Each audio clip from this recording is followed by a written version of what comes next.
ఆడవాళ్ళల్లో వచ్చే క్యాన్సర్స్ని ప్రివెంట్ చేయడానికి కొన్ని స్క్రీనింగ్ ప్రోగ్రామ్స్ ఉన్నాయి.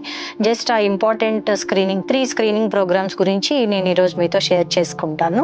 Cancer, main breast cancer, cervical క్యాన్సర్కి స్క్రీనింగ్.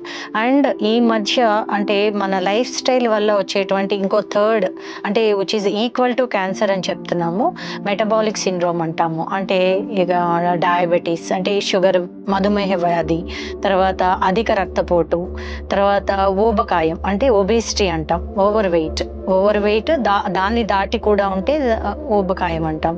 సో ఇవి మెయిన్ కంప్లైంట్స్. వీటిని ప్రివెంటివ్గా మనం ఏం చేయాలి? ఇప్పుడు మన గవర్నమెంట్ లైక్ వరల్డ్ వైడ్ కూడా సర్వైకల్ క్యాన్సర్ని నిర్మూలించాలి అని చెప్పి వరల్డ్ హెల్త్ ఆర్గనైజేషన్ ఒక 90-70-90 అనే ఒక ప్రోగ్రామ్ని స్టార్ట్ చేసింది. దాని ప్రకారం ఏంటంటే all school children like by the age of 14 అందరూ కూడా వ్యాక్సినేషన్ అయి ఉండాలి. సర్వైకల్ క్యాన్సర్ రాకుండా ప్రివెంట్ చేయడానికి హెచ్పివి అనే వ్యాక్సిన్ని ప్రవేశపెట్టింది.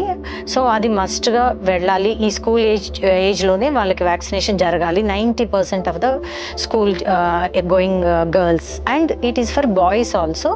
So for both boys and girls ఇది జరగాలి అనేది ఒకటి. తర్వాత 25 years నుంచి 25 years అండ్ అబవ్ వాళ్ళకి కూడాను ఈ వ్యాక్సిన్ అనేది ఇవ్వచ్చు, ఒకవేళ ఇప్పుడు ఇవ్వకపోయినా. సో అది 14 years 15 yearsలో అయితే సింగిల్ డోస్ సరిపోతుంది. 25 years తర్వాత అయితే 2 doses ఇవ్వాల్సి ఉంటుంది. సో ఇది చాలా ఇంపార్టెంట్ స్టెప్ అన్నమాట, క్యాన్సర్ రాకుండా నివారించడానికి ప్రివెంటివ్ మెజర్ ఇది.